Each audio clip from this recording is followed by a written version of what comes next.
ଆଜି ଗୋଟେ ପ୍ରସଙ୍ଗରେ ଆମେ ଆଲୋଚନା କରିବା। ଏହି ପରିସ୍ଥିତି ଗୁଡିକରେ ନୀରବ ରହିବା ଶିଖନ୍ତୁ। କାରଣ ନୀରବ ରହିବାଟା ଅଧିକରେ ଆମର ଭଉଣୀ ମାନଙ୍କୁ ଶିଖିବାର ଆବଶ୍ୟକତା ରହିଛି।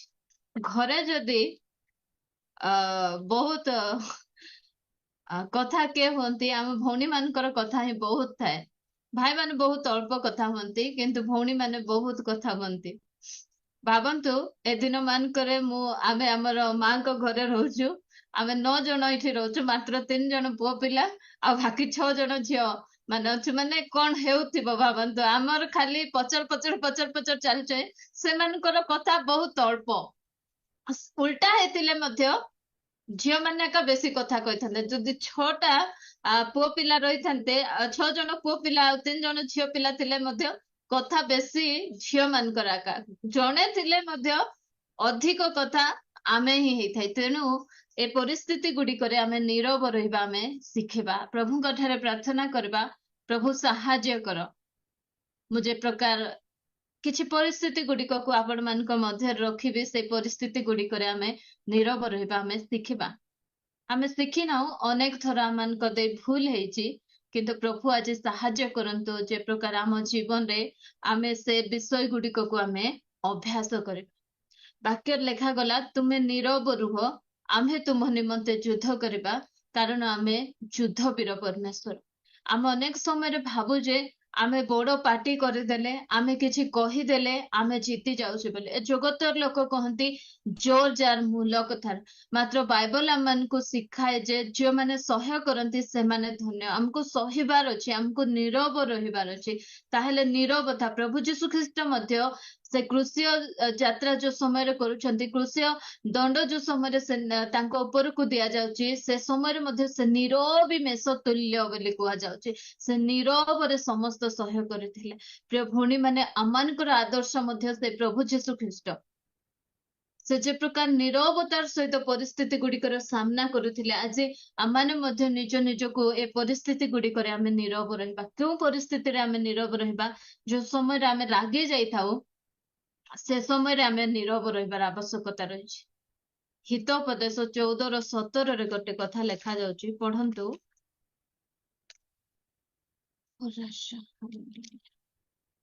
ଯେ ହଠାତ୍ କ୍ରୋଧୀ ସେ ଅଜ୍ଞାନର କର୍ମ କରେ, ପୁଣି କୁକଳ୍ପନାକାରୀ ନିର୍ବୋଧ ମନୁଷ୍ୟ ଘୃଣାର ପାତ୍ର। ହଁ, ଯୋଉ ସମୟରେ ଆମେ ରାଗି ଯାଉଥାଉ, ସେ ସମୟରେ କଥା ନ କହିବାଟା ହିଁ ଆମ ପାଇଁ ଭଲ। ରାଗିଥିବା ସମୟର କଥା କେମିତି ଥିବ? ଆମେ ରାଗ ଶାନ୍ତ ହେଲା ପରେ ଟିକେ ଭାବା ତ, ସେ କଥା ମୁଁ କହି ନଥିଲେ ଭଲ ହେଇଥାନ୍ତା। ଯୋଉ ସମୟରେ ଆମେ ବେଶୀ ରାଗି ଯାଇଥାଉ, କଣ ନାଇଁ କଣ ଆମେ କହିଦେଇଥାଉ, ମନ ଇଚ୍ଛା କଥା ମାନଙ୍କର ପାଟିରୁ ବାହାରି ଯାଇଥାଏ। ତାପରେ ଆମେ ବସି ଭାବୁଛି ଏ କଥା ମୁଁ କହି ନଥିଲେ ଭଲ ହେଇଥାନ୍ତା। ବାକ୍ୟରେ ଲେଖା ଯାଉଛି, କ୍ରୋଧ କଲେ ତୁମେ, ଯୋଉ ସମୟରେ ଆମେ ପର୍ବତ ଉପଦେଶ ପଢୁଛୁ, କ୍ରୋଧ କଲେ ତୁମେ ନର୍କକୁ ଯିବ ବୋଲି ଲେଖାଯାଉଛି। ମାତ୍ର ବାକ୍ୟକୁ ଟିକେ କୋହଳ କରିକିନା ଲେଖାଯାଉଛି ଯେ ଏଫେସିୟ 4:26 ଆମେ ସମସ୍ତେ ସେଟା ଜାଣିଛୁ, କ୍ରୋଧ କଲେ ପାପ କର ନାହିଁ। କ୍ରୋଧ ହେବ, କ୍ରୋଧ ଲାଗିବ। ଯୋଉ ସମୟରେ କ୍ରୋଧ ଲାଗୁଛି, ଆମେ ନୀରବ ହେଇ ରହିଯିବା। ଯୋଉ ଜାଗାରେ ଯାହା ଦେଇ ଆମେ କ୍ରୋଧିତ ହଉଛୁ ବା ଯୋଉ ପରିସ୍ଥିତି ଗୁଡିକ ଦ୍ଵାରା ଆମେ କ୍ରୋଧାନ୍ୱିତ ହଉଛୁ, ସେ ସମୟରେ ଆମେ ସେ ଜାଗାକୁ ପରିତ୍ୟାଗ କରିଦେଲେ ଭଲ ହେବ। ଆମର କ୍ରୋଧକୁ ଆମେ କେମିତି ଦେଖାଥାଉ? ଆମେ ବାର ବାର ସେ ଜାଗାକୁ ଯିବୁ, ଆମେ ଲାଗବା ପାଇଁ ଯିବୁ। ଆହୁରି ଆମେ ସେ ସ୍ଥାନରୁ ଦୂରକୁ ପଳେଇ ଯିବୁ ନାହିଁ, ଆମେ ରାଗିକିନା ଆହୁରି ତାର ପାଖକୁ ଯିବୁ। ଆମେ ନିଜକୁ ଶିଖେଇବାର ଅଛି ଯେ କ୍ରୋଧ ଯୋଉ ସମୟରେ ଆମେ ରାଗି ଯାଇଥାଉଛୁ, ସେ ସମୟରେ ଆମର ପାଟିକୁ ଆମେ ଚୁପ୍ କରିଥିବାର ଅଛି। ଦେଖନ୍ତୁ, ଯୋଉ ସମୟରେ ରାଗିଥିବେ, ସେ ସମୟରେ ପୁଅ ଝିଅକୁ ମଧ୍ୟ ବିଭିନ୍ନ ପ୍ରକାର କଥା ଆମମାନଙ୍କର ପାଟିରୁ ବାହାରେ। ମନ ଇଚ୍ଛା କଥା ଆମେ ସେମାନଙ୍କୁ କହିଦେଇଥାଉ। ପୁଅ ଝିଅ ଉପରେ ରାଗିଥିଲେ, ତୁ କେବେ ଭଲ ପଢିବୁ ନାହିଁ, ତୁ ଭଲଟା ନାହିଁ, ତୁ ଦୁଷ୍ଟଟା, ତୁ ଗଧଟା, ଏ ପ୍ରକାର କଥା। ଯୋଉ ସମୟରେ ଆମେ ପିଲାମାନଙ୍କର ରିଜଲ୍ଟ ଦେଖିଦେବୁ, ଅନ୍ୟ ପିଲାମାନେ ଯଦି ଆମର ପିଲାମାନଙ୍କ ଠାରୁ ଟିକେ ଅଧିକ ଆଣିଥିବେ, ସେ ସମୟରେ ମା ମାନେ କେତେ ରାଗିଯିବେ। ଯଦି ଆମର ପିଲା ଯଦି କାହାପରେ ଯଦି କିଛି ଖରାପ ମିସବିହେଭ କରିଦେଲା, ଆମେ ରାଗି ଯାଇକିନା ବିଭିନ୍ନ ପ୍ରକାର ଭାଷା ସେମାନଙ୍କର ନିକଟରେ ଆମେ ବ୍ୟବହାର କରିଥାଉ। ଇଭେନ ଆମ ସ୍ୱାମୀଙ୍କ ପ୍ରତି ମଧ୍ୟ ଆମେ ରାଗିଯିବୁ ବୋଲେ ତୁମେ ଏମିତି ଟାକା, ତୁମର ହାତରେ କିଛି ଧରା ଦେବ ନାହିଁ, ତୁମେ ଆମକୁ ଆଣିଦ, ଏ ପ୍ରକାର ବିଭିନ୍ନ ପ୍ରକାର କଥା। ଅନେକ ଜଣଙ୍କୁ ବି କହିଲେ ତୁ ତ ଗୋଟେ ଭିକାରୀଟା ବୋଲି କହିଲେ, ସେ ତୁମ ସ୍ୱାମୀ ଯଦି ଭିକାରୀ ହେଲେ ତୁମେ କିଏ? ଭିକାରୀର ସ୍ତ୍ରୀ ଭିକାରୁଣୀ। ଆମେ ନିଜେ ନିଜକୁ ଘୋଷଣା କରୁଛୁ। ତେଣୁ ରାଗିଥିବା ସମୟରେ ଆମେ ଯେତେ କମ କଥା କହିବା ସେତେ ଭଲ ହେବ। ପ୍ରିୟ ଭଉଣୀ ମାନେ, ଆମ ଜୀବନରେ ଆମେ ଏସବୁକୁ ଆମେ ଅନେକ ସମୟରେ ରାଗିକି ନାହିଁ ସବୁ କଥା ଗୁଡିକ କହି ଆମ ନିଜ ଉପରେ କାକା ଆମେ ଅନେକ ସମୟରେ ଦଣ୍ଡ ଆଣୁଛୁ। ଯୋଉ ସମୟରେ ଆମେ ରାଗି ଥାଉଛୁ ନୀରବ ହେଇ ରହିବା ପାଇଁ ଆମେ ଶିଖା। ଯୋଉ ସମୟରେ ଆମେ ରାଗିଥିବୁ ବଡ ସାନ ଆମେ ମାନବୁ ନାହିଁ। ଆଦି ପୁସ୍ତକ 4ର 9 ପଢନ୍ତୁ। ଏ ଭାଇ ରାଗିକିନା କାହାକୁ କଣ କହୁଛନ୍ତି ଦେଖନ୍ତୁ। ପୁରା ରାଗରେ ତମ ହେଇଛନ୍ତି ଅନନ୍ତର ତାଙ୍କ ସଦାପ୍ରଭୁ କଣ ଅନନ୍ତର ସଦାପ୍ରଭୁ କୈନଙ୍କୁ ପଚାରିଲେ, ତୁମ୍ଭ ଭାଇ ହେବଲ କେଉଁଠାରେ? ସେ କହିଲେ, ମୁଁ ଜାଣେ ନାହିଁ। ମୁଁ କଣ ମୋ ଭାଇର ରକ୍ଷକ? ମୁଁ ଜାଣେ ନାହିଁ। କାହାର ସହିତ ଏ କଥାବାର୍ତ୍ତା ହଉଛନ୍ତି?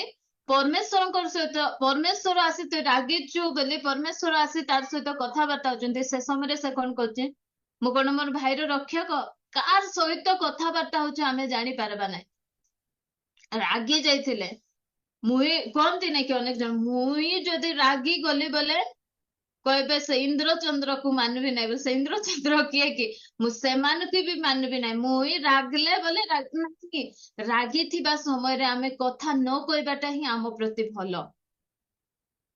ଏଠି କୈନର କେତେ ଟେମ୍ପର। ଏକରେ ତ ହତ୍ୟା କରିଛି।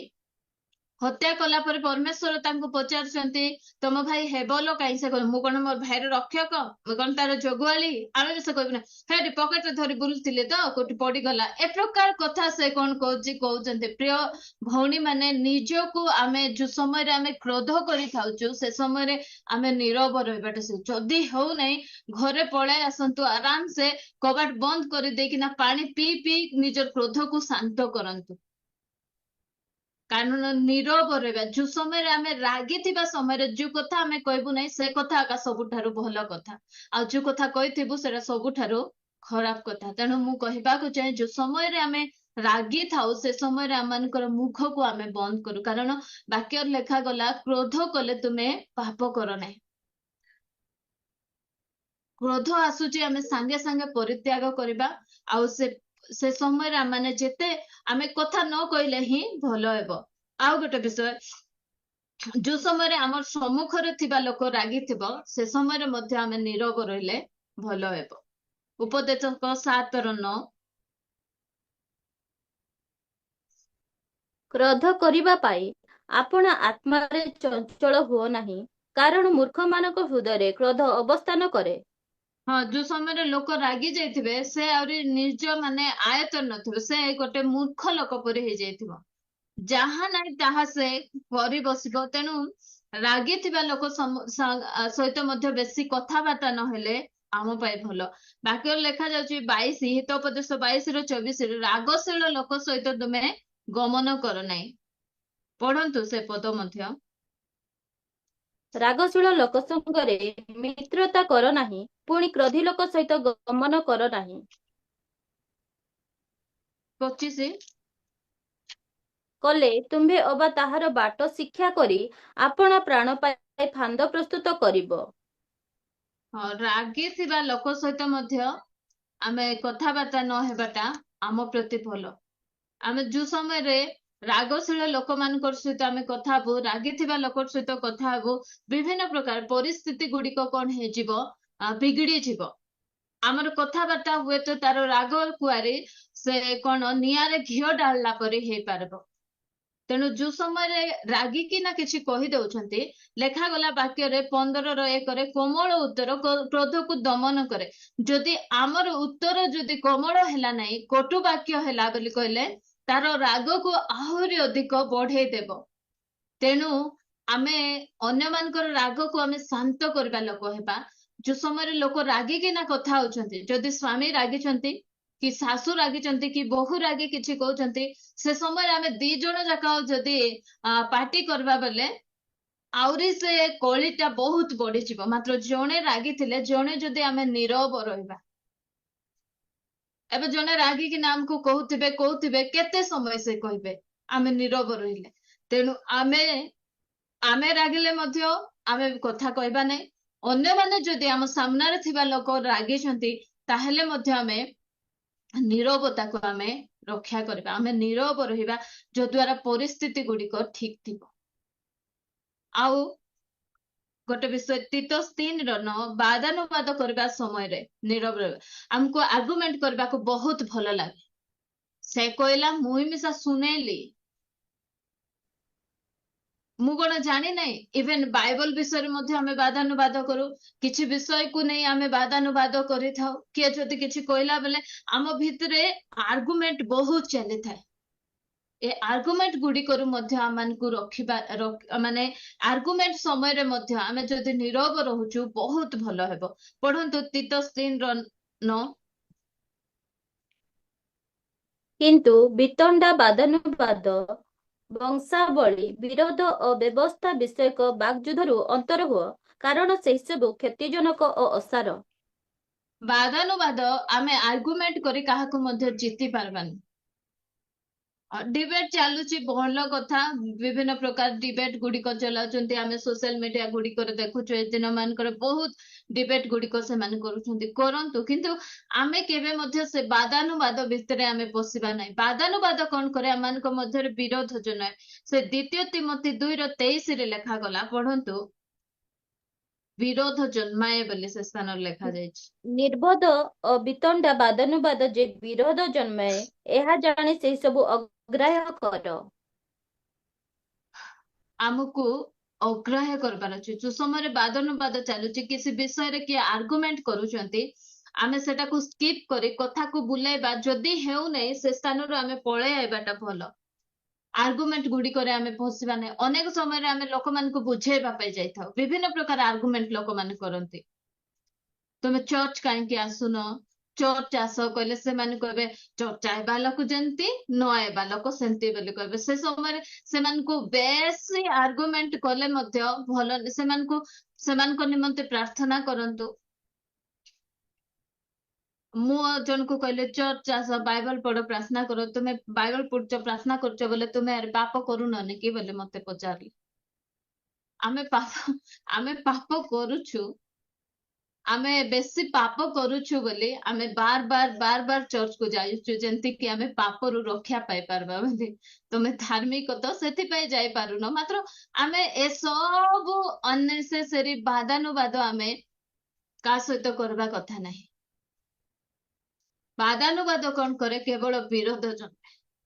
ସେଟା ପରିବାର ମଧ୍ୟରେ ହଉ କି ମଣ୍ଡଳୀ ମଧ୍ୟରେ ହଉ କି ଆମ ପଡୋଶୀ ମାନଙ୍କ ସହିତ ହଉ, କୌଣସି ବିଷୟ ନିମନ୍ତେ ମଧ୍ୟ ଆମେ ବାଦାନୁବାଦ କରିବା ନାହିଁ।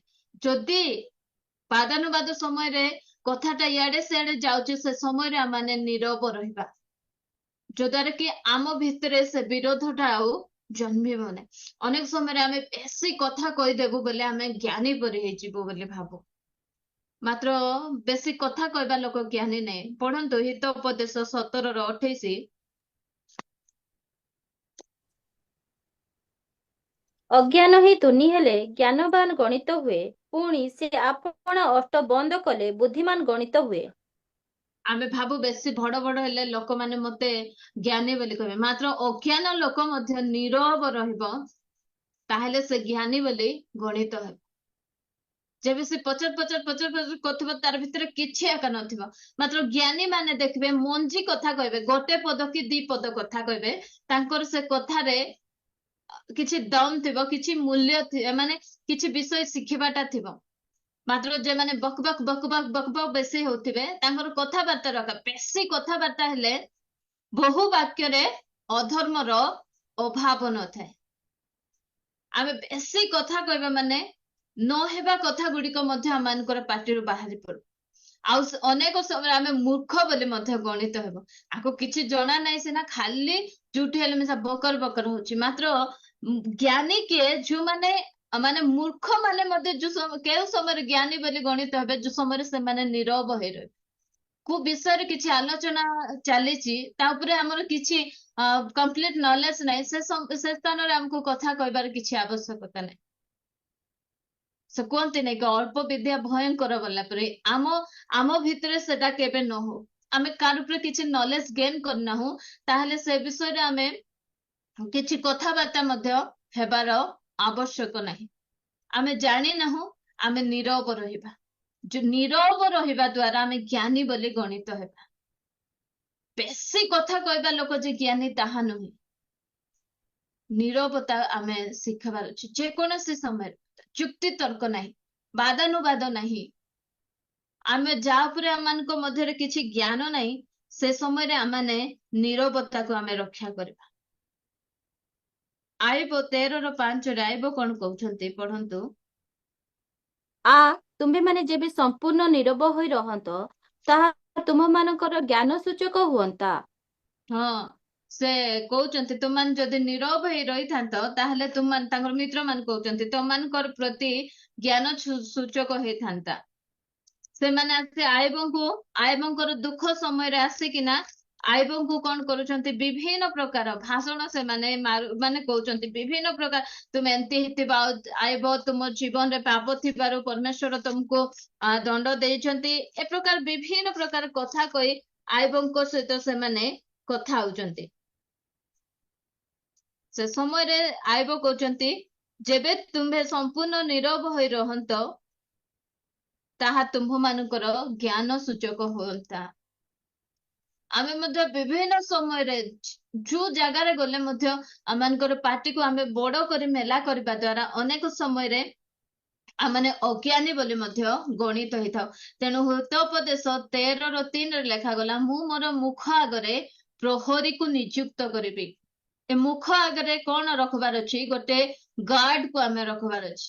ଯୋଉ ସମୟରେ ଆମେ କୁଆଡେ ଯାଉଛୁ, ସାଧାରଣତଃ ମେଡିକାଲ ଯିବା ସମୟରେ ଆମେ ଦେଖୁଛୁ ଗାର୍ଡ ମାନେ ଜଗିଥାନ୍ତୁ, କେତେବେଳେ ଭିତରେ ଯିବେ, କେତେବେଳେ ଭିତରୁ ବାହାରିବେ। ଠିକ ସେମିତି ଆମର ମୁଖ ଆଗରେ ମଧ୍ୟ ଗୋଟେ ଆଡଭର୍ଟାଇଜ ଆସୁଥିଲା, ବୋଧେ ସେ ଜିପ୍ ବାଲା ଆଡଭର୍ଟାଇଜ, କଣ ଗୋଟେ ଖାଇଲେ ପୁରା ମୁହଁ ବନ୍ଦ ହେଇଯାଉଥିଲା।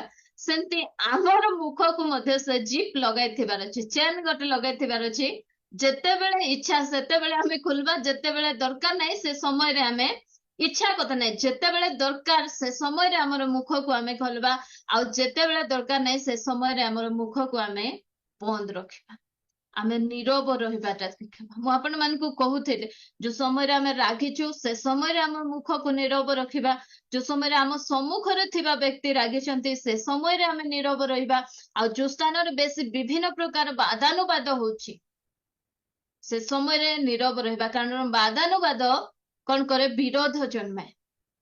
ଆଉ ଯୋଉ ସମୟରେ ଆମେ ନୀରବ ରହିବା ସେ ସମୟରେ ଆମେ ଜ୍ଞାନୀ ବୋଲି ଗଣିତ ହବା। ତେଣୁ ଆସନ୍ତୁ ଆମେ ପ୍ରଭୁଙ୍କ ନିକଟରେ ପ୍ରାର୍ଥନା କରିବା, ପ୍ରଭୁ ମୋର ମୁଖ ଆଗରେ ଗୋଟେ ପ୍ରହରୀକୁ ତୁମେ ନିଯୁକ୍ତ କର। ପ୍ରଭୁ ଗୋଟେ ଚେନ୍, ଏ ପ୍ରକାର ଚେନ୍ କୁ ଲଗାଅ ଯୋଉ ସମୟରେ ଦରକାର ସେ ସମୟରେ ହିଁ ମୋର ମୁଖ ଫିଟିବ। ଏ ପ୍ରକାର ଆମେ ହେବାର ଆବଶ୍ୟକତା। ଆମେ ଝିଅ ପିଲା ଯଦି ତ କୋଉଠି ବସି ଗଲୁ ବେଲେ କେତେ ଯେ କଥା ଆମେ ହେଇଯାଇଥିବ, ତାପରେ ବସି ଭାବିଲା ବେଳେ ଏତିକି କଥା କହିଛି କି, ସେ କଥା ଭିତରୁ ଅଯଥା କଥା ଯେ କେତେ ଥିବ, ମଞ୍ଜି କଥା ଅଳ୍ପ ଗୋଟେ କି 2 ଲାଇନ ଥିବ, ମାତ୍ର ବିଭିନ୍ନ ପ୍ରକାର ବିଷୟରେ ଆମେ ଅନେକ ସମୟରେ କଥାବାର୍ତ୍ତା ହେଇଥାଉ। ତେଣୁ ଏ ସମୟ ଗୁଡିକରେ ଆମମାନଙ୍କର ମୁଖକୁ ଆମେ ନୀରବ ରଖୁ। ଆଉ ଏଫେସୀୟ 4:31 ପଢନ୍ତୁ।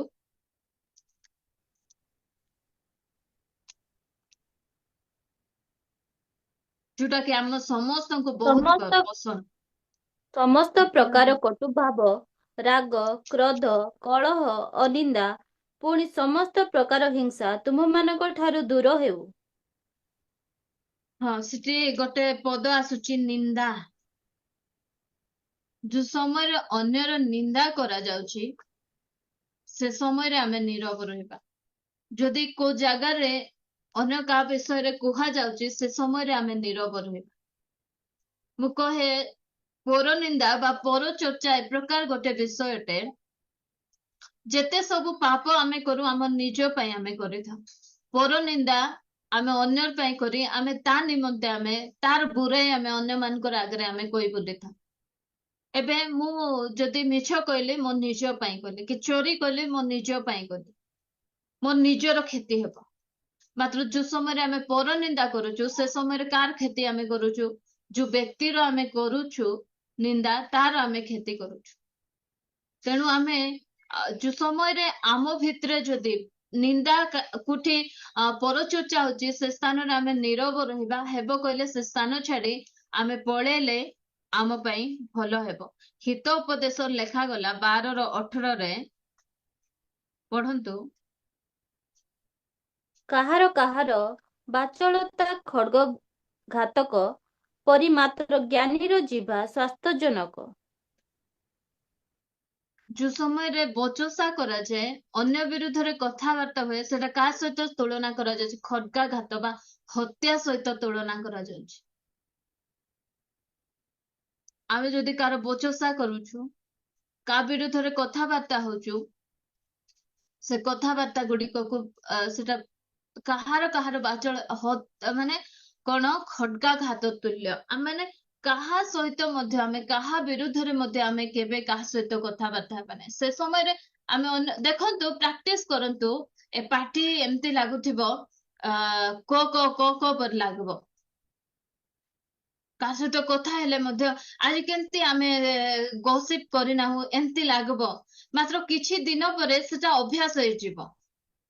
ଆମେ ଯଦି କିଛି ସମୟ ମିଶିଲା ପରେ ଆମେ ଆଜିକାଲି କେମିତି ଆମେ ସ୍ପେସିଫିକ ଲୋକମାନଙ୍କର ସହିତ ଆମେ ପର ନିନ୍ଦା କରୁଛୁ, ସମସ୍ତଙ୍କର ସହିତ ଏବେ କରୁନୁ। କାରଣ ଆମେ ଏବେ କଣ ହେଇଯାଇଛୁ? ଧାର୍ମିକ ହେଇଯାଇଛୁ। ବା ମୁଁ ଯଦି ଅନ୍ୟମାନଙ୍କର ଆ ସହିତ ଗସିପ କରିବି, ତା ସହିତ ଗସିପ କରିବି ବୋଲେ ଆଜି ପାଳକ ଆମର ପାଷ୍ଟର ଏମିତି ଟାକି ଏ ମିଶା ପର ନିନ୍ଦା କରୁଛି ବୋଲେ ଆମେ ଲୋକମାନଙ୍କୁ ବାଛି ବାଛି କିଛି ଜଣଙ୍କ ସହିତ ଆମେ କରୁଛୁ। ସେ କିଛି ଜଣଙ୍କ ସହିତ କରବାଟା ମଧ୍ୟ ଆମେ କଣ କରିବାର ଅଛି? ଟିକେ ଆମେ ପ୍ରାକ୍ଟିସ କରିବା। ମୁଁ ମଧ୍ୟ ଏଠି ସାମିଲ ହଉଛି ହେଲା, ଯେ ଆପଣ ମାନଙ୍କୁ ଖାଲି କହୁଛି ତାହା ନୁହେଁ, ମୁଁ ନିଜକୁ ମଧ୍ୟ ଏସବୁ ବାକ୍ୟ ଦ୍ଵାରା ମାନେ ନିଜକୁ ନିଜେ ମଧ୍ୟ ଆମେ କଥା କଣ ଏସବୁ ବିଷୟ ଦ୍ଵାରା ଆମେ ଶିଖିବାର, ଆମେ ପ୍ରାକ୍ଟିସ କରିବା ଯେ ନାଇଁ ଆମେ କରିବା ନାହିଁ, ଯଦ୍ୱାରା କି ଆମର ପାଟିକୁ ଆମେ ନୀରବ ରଖବା। ଆଉ ପ୍ରଭୁ ଏଥିରୁ ଆମମାନଙ୍କୁ ସାହାଯ୍ୟ କରନ୍ତୁ। ଗୀତ ସଂହିତା 50:19 ଲେଖାଯାଏ, ବାକ୍ୟ ବାପା ଏ ବାକ୍ୟ ହେଲା ପରେ ମୁଁ ଯୋଉ ସମୟରେ ଆମମାନଙ୍କର ସାମ ଭାଇ ବୋଧେ ପ୍ରଚାର କର, ସାମ ନା ମାଥ୍ୟୁ ବ୍ରଦର ଯୋଉ ସମୟରେ ପ୍ରଚାର କରୁଥିଲେ, ପୁରା ବହୁତ ହାର୍ଟ ଟଚିଂ ଲାଗିଥିଲା ମତେ।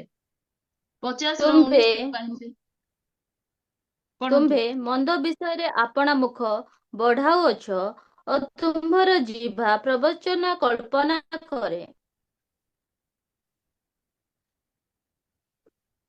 22 ଯାଇ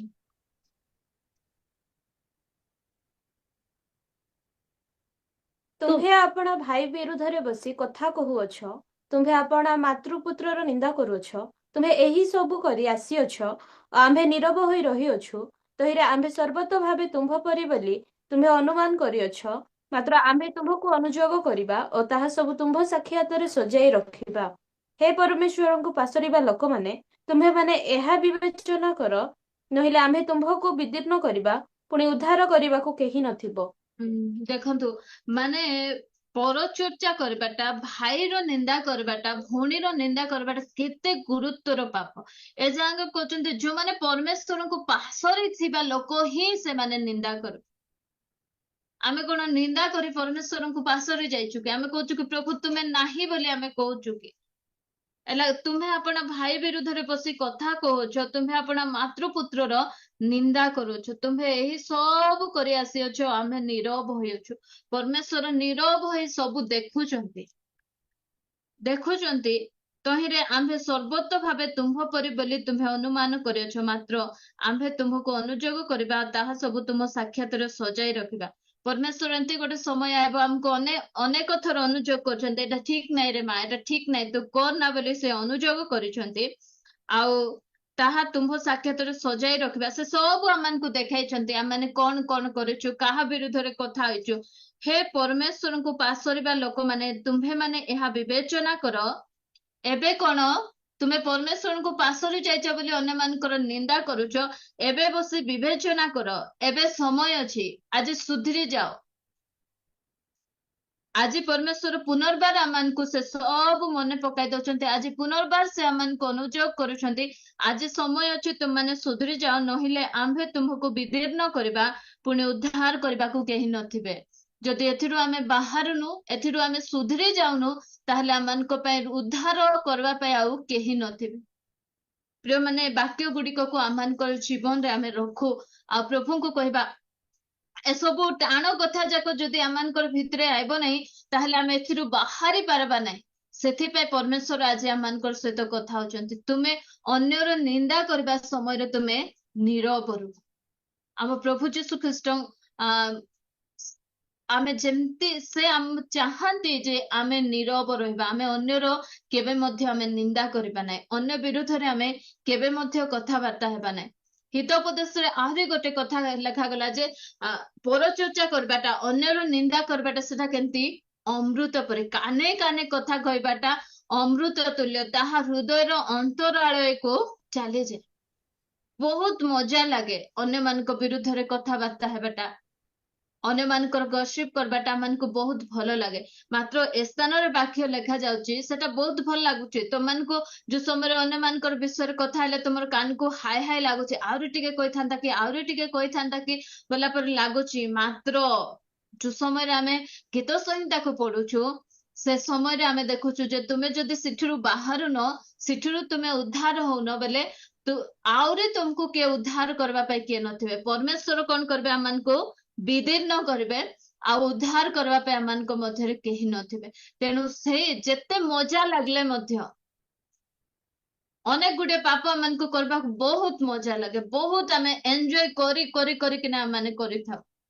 ସେଠିରୁ ମଜା ଲାଗିଲେ ମଧ୍ୟ ଏ ପାପରୁ ଯଦି ଆମେ ବାହାରୁ ନାହୁଁ, ଆମମାନଙ୍କର ମୁଖକୁ ଆମେ ବନ୍ଦ ରଖୁନାହୁଁ, ତାପରେ ଏ ପ୍ରକାର ଏକ ସମୟ ଆସିବ ଯୋଉ ସମୟରେ କି ପରମେଶ୍ୱର ଆମମାନଙ୍କୁ, ଏବେ नीरव ଆମେ नीरव ହେଇଛୁ, ତମକୁ ଅନେକ ଥର ଅନୁଯୋଗ କଲୁନୁ ଏ ବିଷୟରେ, ମାତ୍ର ଏବେ ଯାଇ ଯଦି ତୁମେ ସୁଧୁରୁ ନାହଁ, ଏବେ ଯାଇ ମଧ୍ୟ ବସି ବିବେଚନା କରି ସେଠିରୁ ବାହାରି ନାହଁ, ତାହେଲେ ଉଦ୍ଧାର କରିବା ପାଇଁ କିଏ ନଥିବେ। ଆସନ୍ତୁ ପ୍ରିୟ ଭଉଣୀ ମାନେ, ଆମେ ନିଜ ନିଜକୁ ଆଜି ଅନୁଯୋଗ କରୁ, ନିଜ ନିଜକୁ ଆମେ ବିବେଚନା କରୁ, ଆଉ ସେଥିରୁ ଆମେ ବାହାରିବା ପାଇଁ ପ୍ରଭୁଙ୍କ ଠାରୁ ଆମେ ସାହାଯ୍ୟ ମାଗିବା। ସେ ପବିତ୍ର ଆତ୍ମାଙ୍କୁ କହିବା, ମୋର ମୁଖରେ ତୁମେ ପ୍ରହରୀ ନିଯୁକ୍ତ କର, ଯୋଉ ସମୟରେ ଅନ୍ୟର ନିନ୍ଦା କରାଯାଉଛି, ମୋର ମୁଖରେ ମୁଁ ସେ ଚେନ୍ କୁ ଲଗେଇଦେବି। ଏ ପ୍ରକାର ଆମେ ପ୍ରାର୍ଥନା କରୁ। ଆମେ ନିଜେ କେହି ମଧ୍ୟ ପାରବା ନାହିଁ ପ୍ରିୟ ଭଉଣୀ ମାନେ, ଏସବୁ ବିଷୟରେ ଆମେ ନିଜେ କେହି ଜଣେ ମଧ୍ୟ ଆମେ ନିଜ ବଳରେ, ନିଜ ଶକ୍ତିରେ ଆମେ ପାରବା ନାହିଁ, ମାତ୍ର ସାହାଯ୍ୟକାରୀ ପବିତ୍ର ଆତ୍ମାଙ୍କୁ ପ୍ରଭୁ ଆମମାନଙ୍କୁ ଦେଇଛନ୍ତି। ଆମେ କହିବାର ଅଛି, ମୋର ଜିହ୍ବାକୁ ତୁମର ବଶରେ ରଖ, ଆଉ ସେ ନିଶ୍ଚିତ ରୂପେ ଆମମାନଙ୍କୁ ସେ ସାହାଯ୍ୟ କରିବେ। ଆଉ ଗୋଟେ ବିଷୟରେ ଆମେ ନୀରବ ରହିବା, ଯୋଉ ସମୟରେ ଲୋକମାନେ ଆମମାନଙ୍କୁ ନିନ୍ଦା କରୁଛନ୍ତି, ସେ ସମୟରେ ମଧ୍ୟ ଆମେ ନୀରବ ରହିବା ଶିଖିବା। ଏ ନିନ୍ଦା ପାଇବା ସମୟରେ ସେ ଫେରି ନିନ୍ଦା କଲେ ନାହିଁ। ବହୁତ ସୁନ୍ଦର ଏକ୍ସାମ୍ପଲ, ପ୍ରଥମ ପିତର 2:22-23 ଆମେ ପଢିବା। ହାଲେଲୁୟା, ଥ୍ୟାଙ୍କ ୟୁ ଜିସସ୍। ସେ କୌଣସି ପାପ କଲେ ନାହିଁ, କି ଅବା ତାହାଙ୍କ ମୁଖରେ କୌଣସି ଛଳ କଥା ନଥିଲା। ସେ ନିନ୍ଦା ପାଇବା ସମୟରେ ଫେରି ନିନ୍ଦା କଲେ ନାହିଁ, ଦୁଃଖ ଭୋଗ କରିବା ସମୟରେ ପ୍ରତିହିଂସା କରିବାକୁ ଭୟ ଦେଖାଇଲେ ନାହିଁ, କିନ୍ତୁ ନ୍ୟାୟ ବିଚାରକର୍ତ୍ତାଙ୍କ ହସ୍ତରେ ସମସ୍ତ ବିଷୟ ସମର୍ପଣ କଲେ। ପ୍ରକୃତରେ ପ୍ରିୟ ଭଉଣୀ ମାନେ, ସେ ଫେରି ନିନ୍ଦା କଲେ ନାହିଁ, ନ୍ୟାୟ ବିଚାରକର୍ତ୍ତାଙ୍କର ହସ୍ତରେ ସମସ୍ତ ବିଷୟ ସମର୍ପଣ କରିଦେଲେ। ଆଜି ଏଟାକୁ ମଧ୍ୟ ଆମ ଜୀବନରେ ଆମେ ପ୍ରାକ୍ଟିସ କରିବା। ମୁଁ କହିବାକୁ ଚାହେଁ, ଯୋଉ ସମୟରେ ଲୋକମାନେ ଆମମାନଙ୍କର ବିରୁଦ୍ଧରେ ଉଠିଛନ୍ତି, ମୁଁ ଯଦି ସେମାନଙ୍କର ପ୍ରତିଶୋଧ ନେଇଛି ବା ସେମାନଙ୍କୁ କିଛି ଶୁଣେଇଛି, ତାହେଲେ ସେମିତି କିଛି ଫଳାଫଳ ମୁଁ ଦେଖିପାରିନି। ଯାହା ସେ କହିଲେ ମୁଁ ଛାଡିଦେବି, ମୁଁ କହିବି ଏକା ବୋଲି ମୁଁ ଗୋଟେ ମନ ଭିତରେ ଆଶ୍ୱାସନା ପାଇଛି। ମାତ୍ର ଯୋଉ ସମୟରେ ଲୋକମାନେ ଆମମାନଙ୍କ ବିରୁଦ୍ଧରେ ଉଠନ୍ତି ଆଉ ମୁଁ ନୀରବ ରୁହେ, ମୁଁ ପରମେଶ୍ୱରଙ୍କର କାର୍ଯ୍ୟକୁ ଦେଖେ। ଲେଖାଯାଉଛି ରୋମିଓ 12:19, ପ୍ରତିଶୋଧ ନିଅ ନାହିଁ, ପ୍ରତିଶୋଧ ପାଇଁ ସ୍ଥାନ ଛାଡିଦିଅ। ଏବେ ଲୋକମାନେ ଅନେକ ସମୟରେ ଆମକୁ ନିନ୍ଦା କରନ୍ତି, ଆମ ବିରୁଦ୍ଧରେ ଉଠନ୍ତି, ଆମ ବିଷୟରେ ବିଭିନ୍ନ ପ୍ରକାର କଥା ଇଆଡେ ସିଆଡେ କହି ବୁଲନ୍ତି। ସେ ସମୟରେ ମଧ୍ୟ ଆମେ ନୀରବ ରହିବା। ଆମକୁ କାହାକୁ ସଫେଇ ଦେବାର ଆବଶ୍ୟକତା କିଛି ନାହିଁ। ମୁଁ ସେମିତି କି मते एंती बोली कहउछंती ना हमको कहबा दरकार नहीं। हमर परमेश्वर अछंती से जीवित परमेश्वर से आमनकर सपक्षर युद्ध करबे। मु प्रथम जे प्रकार कहली तुम्भे नीरव रुए आम्भे तुम निमंते युद्ध करबा। आउ हमर परमेश्वर आज जाए गोटे मध्य युद्ध से हारी नाहंती। खाली एतकी जे हमर युद्ध को मध्य तांकर हाथ रे देई देबार अछि। प्रभु से माने एंती एंती मते कहउछंती मते एंती निंदा करूछंती तुमे टिके बुझ बोली कहले हमर परमेश्वरंकर सही जाइछंती कि से देखबे नै कि से निश्चित रूपे हम सपक्षरे से लढिबे। आमे जदि ठीक रे अछु आ आम विरुद्ध रे के निंदा प्रकट करूची परमेश्वर अंध हे जाई नांती बा परमेश्वर सोई नांती जे तांकर पिला मान को ऊपर के जदि आंगुठ देखाउची मिछ एलिगेशन गुडी को लागुची ताहले से नीरव हे रो नांती। से परमेश्वर देखुचंती आ से उपयुक्त समय रे से प्रतिफल नेबा परमेश्वर अटंती। आ से शुद्ध मूल सहित से प्रतिशोध देबे। तापरे आपनको निजुको ही तापरे प्रार्थना करबे से मान को पे प्रभु से मान को जीवन रे सेंती काहे की होची दया करो राजा सिठुरु तुमे उद्धार करो सिठुरु तुमे बाहर करो बोली कहबे। तुमे प्रार्थना कले तापरे जाय से माने से समस्या गुडी करू बाहरबे। तेणु का सहित आमे लागिबाकू जाए कारण आमे जानिछु बाक्य एफिसियो 6 र 12 रे आमनकर युद्ध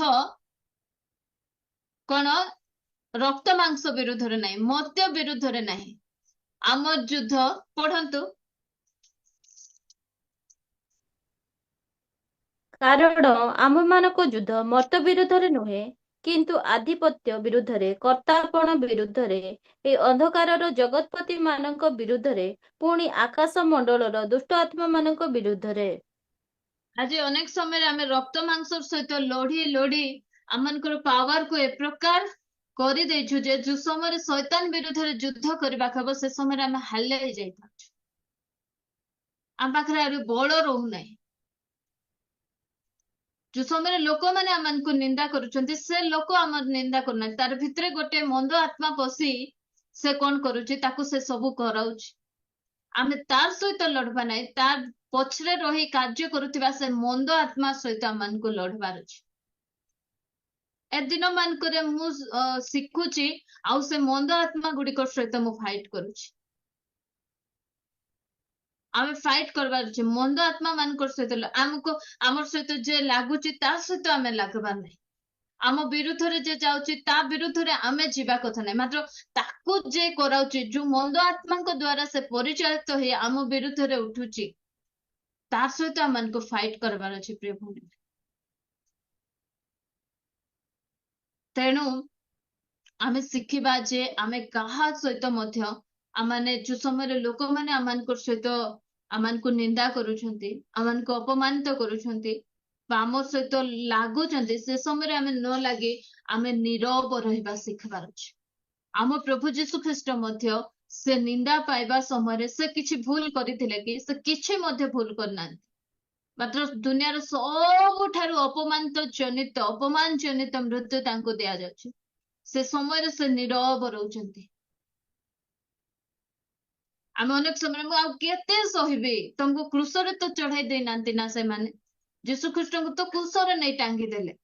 केते अपमान रो विषय दुनियार सबुठारु अपमान रो मृत्यु हैला क्रूसरे चढ़बाटा से अपमान जनित से मृत्यु दंड को सह्य करूछंती से अपमान को से जो समय सह्य करूछंती आमे तांको फॉलो करूछ आमे काहे के सह्य करबानी। प्रभु साहाଯ୍ୟ कर अनेक समय आमे भाबो एमती कहिथिले मु सही थांती एटा मते केते अपमान करूची मोर ना को ए काहे के एमती बदनाम करूची। आमे भाबू जेते बदनाम करबार अछि करंतु जेते हमर ना को तोळे पकाइबार अछि पकांतु एंती गोटे समय आइबो जे प्रभु से अपमान उपरे आमनको ठिया करबे सेमानकर सम्मुखरे आमनको से ठिया करबे आउरी से आमनकर अपमान को से दूर करबा परमेश्वर हमर अपमान को दूर करबा परमेश्वर से अटंती। आज लोक माने आमनको निंदा करूछंती लोक माने आमनको परिहास करूछंती किछि काम करबा समय रे मध्य अनेक समय रे कहबे जो समय रे निहिमिया प्राचीर तयारी करूछंती तांको खबर पठायछि तुमर प्राचीर बनाउछ बिलुआ चढ़ले पड़ी जीव विभिन्न प्रकार टाहली टापरा करूछंती से समय रे निहिमिया कहउछंती मु गोटे महत कार्य करूछि मु केंती तळकु आसी तो मानकर सहित लागिबी। आमे मध्य कहबार अछि आमे गोटे बड़ काम रे अछु आमर लेवल आउ तुमर लेवल सेतिकी नहीं तुमे जहा कहीदेव आमे आसी तुमर सहित आमे लागबू नहीं एबे आमानकर प्रधानमंत्री को केते ट्रोल करा होची माने बड़ बड़ नेता मान को बड़ बड़ स्टार मान को केते विषय रे तांको केते प्रकार ट्रोल करा होची तांकर विरुद्ध रे कार्टून तैयारी करचंते से माने समस्तकर सहित लागबा पे जाउ नंते काहे कि ना से माने जानचंते आमर लेवल हाई लेवल आ जो माने आमर सहित लागुचंते सेमानकर लेवल कोन तळे अछि तेनु आमे सेमानकर सहित लागि आमर लेवल को आमे माने तळकु करबार नाही आमे गोटे महान काम करूछु से काम छाड़ी किना आमर काम आमे दुष्ट आत्मा मान को विरुद्ध रे आमे लढुछु दुष्ट आत्मा मान को विरुद्ध रे आमान करू युद्ध से युद्ध को छाड़ी ए छोट माछी मारी आमर हाथ काहे कि आमे गंधेबा तेणु मु आज कहबा को चाहे आमे नीरव रहबा सिखबा जो समय लोक माने मन को निंदा करूछन्ते जो समय लोक माने आमान को परिहास करूछन्ते आमान को अपमानित करूछन्ते से समय आमे नीरव रहबा आंठुरे आसवा पारुछन्ते बोली कहले उपवास नियंतु मात्र सेमानकर सहित लागबा पाई चाहंतु कारण आमर युद्ध रक्त मांस विरुद्ध रे नहीं आमर युद्ध आम भाई विरुद्ध रे नहीं आमर युद्ध आमर भौणी सहित नहीं आमर सासू मांकर सहित नहीं कि आमर स्वामी सहित नहीं आमर युद्ध सेमानकर पछरे काम करुथिबा दुष्ट आत्मा मानक विरुद्ध कु स्वामी को इच्छा जे ता स्त्री को मारबा बोले कि कु स्वामी को इच्छा मद पी आसिकिना घरे पिला माइकिना को अशांति करबी बोले काहार को मध्य इच्छा नहीं मात्र सेमान को मध्य रे गोटे मंद आत्मा कार्य करे मंद आत्मा पसी सेमान को से सब कराउचे से मंद आत्मा रो जिसु को नाम रे मोर स्वामी को तुमे उद्धार करो मो भाई को तुमे उद्धार करो मोर भौणी को तुमे उद्धार करो आमर परमेश्वर कोन करबे नै आजिटु आमे युद्ध ऐलान करबा आम भाई विरुद्ध रे युद्ध करूथलो आमर भौणी सहित युद्ध करूथलो आम स्वामी को सहित बा आम जा सहित बा आम सासू ससुर जा सहित आमनकर लड़े चली से लड़े को आज आमे बंद करबा आ तांको विरुद्ध रे कार्य करूथिबा तांको पछरे जो कार्य कराउथिबा से मंद आत्मा विरुद्ध रे आज युद्ध माने घोषणा करबा आमे सेमान को आगरे निज को आमे नीरव रखबा देखबे आमे अनेकंकर युद्ध आमे भाबु आमे कथा कहि किना काको सफेई दे किना आमे तांको जितबो केबे मध्ये सेटा हेबो नै प्रिय भौणी मान आमे प्रेम देखै किना का माने अन्य मान को जिति पारबा आमे लढी लढी आमे हाल्या हे जिबा जो समय रे मोसा गोटे गोटे मुथ मारी मारी केते वर्ष केते लोक से मारी थांते मात्र जो समय परमेश्वर हस्त रे समर्पण कर देछु केते जनकर मुख आपण माने बंद करबे कार मुख को आपण माने बंद करबे आमे अनेक समय एते इनसिक्योर फील करूछु के कार घर को गले एटा मोर विषय राका कथा बार्ता होथिबे केबे तो जाउ नथिले बेंती घटिछि बोली जाउचंते बोली विभिन्न प्रकार विषय गुडी का मान को मन मध्य चल ता ऊपरे हमें आसबा